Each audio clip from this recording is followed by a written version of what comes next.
Since the dawn of civilization, and probably long before, people have been drinking alcohol. Its euphoric properties and relaxing effects are well known and widely enjoyed. Alcohol is there when people play, when they bond, and when they wind down at the end of the day. And yet, alcohol doesn't impart its effects without consequence. The good things about drinking often entail some not so good things.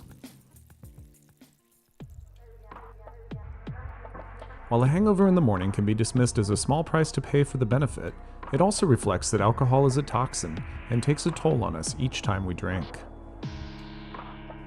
The more hidden consequences of alcohol usually express themselves over time. Hidden from our awareness or denied, alcohol can undermine our health and well-being, inhibit our performance, increase stress, and trigger or worsen mood disorders.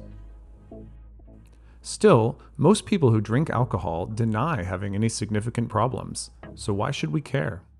The vast majority of negative consequences from alcohol use, whether they're financial or personal or health-related, don't involve dependent drinkers, the classic alcoholic that we think of.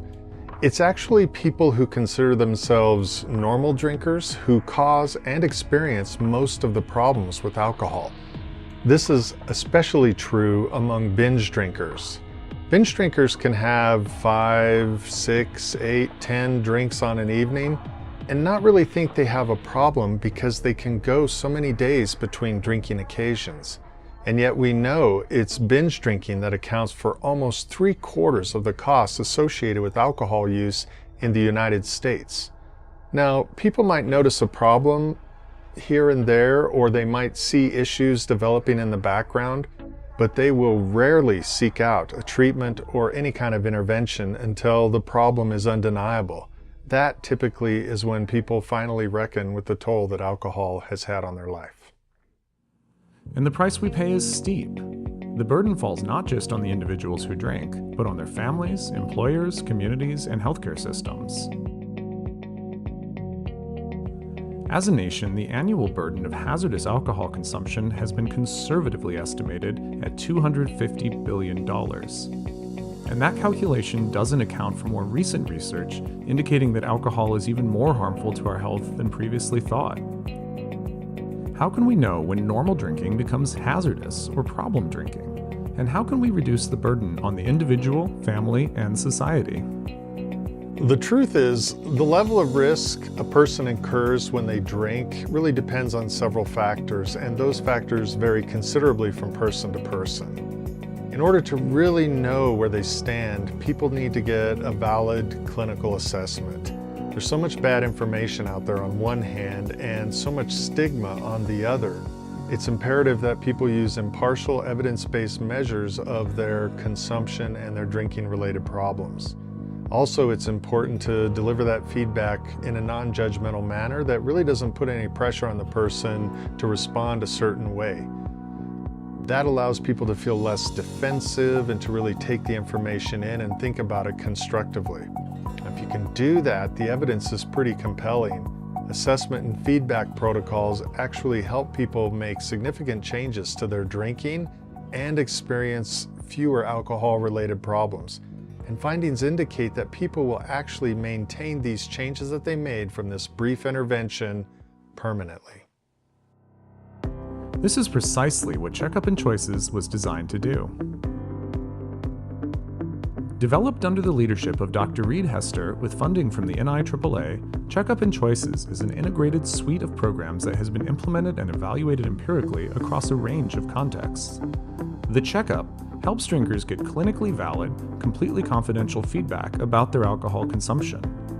If individuals want more support to change their drinking, the integrated Choices modules offer protocols to help them either moderate their drinking or abstain altogether.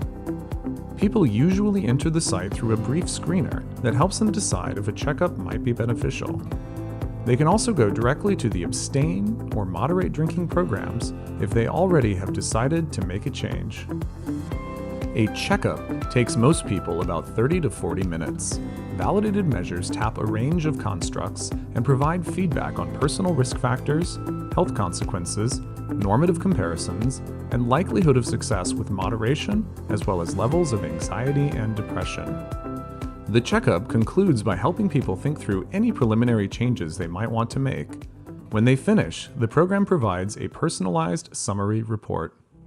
The health belief model holds that most people will take steps to reduce risks to their health if they understand how those risks apply specifically to them and the steps to be taken are not too difficult. The heavier the drinking and the longer it's gone on, the more of a habit it will be. In that case, physiological changes and lifestyle circumstances often mean that lasting change will require more than just well-informed motivation. Heavier drinkers, and really anyone with a more established drinking pattern, will typically benefit from a systematic evaluation of the triggers and rewards that support their drinking, as well as an exploration of their values and alternative behaviors.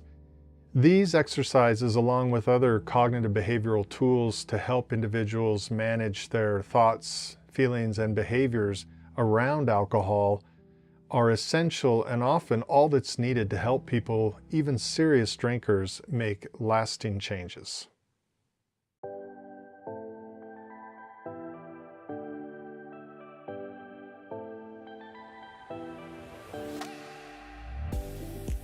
Both the moderation, based on behavioral self-control training, and abstain, which is based on the CBT and the SMART recovery approach, were found to be effective in helping even heavy drinkers reduce their alcohol-related problems.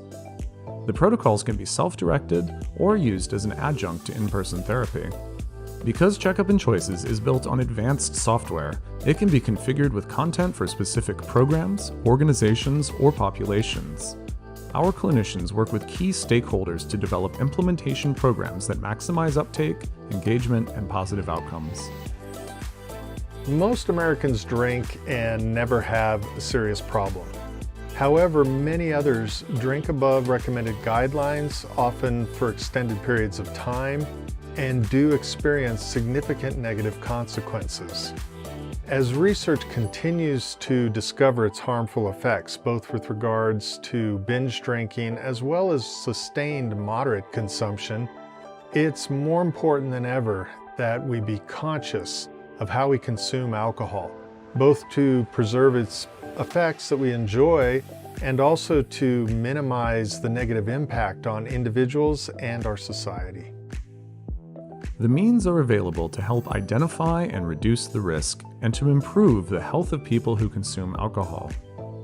Whether offered through a targeted prevention program or integrated into a stepped care model for problem drinking, new technology can identify and address problem drinking. The solution can be found at checkupandchoices.com.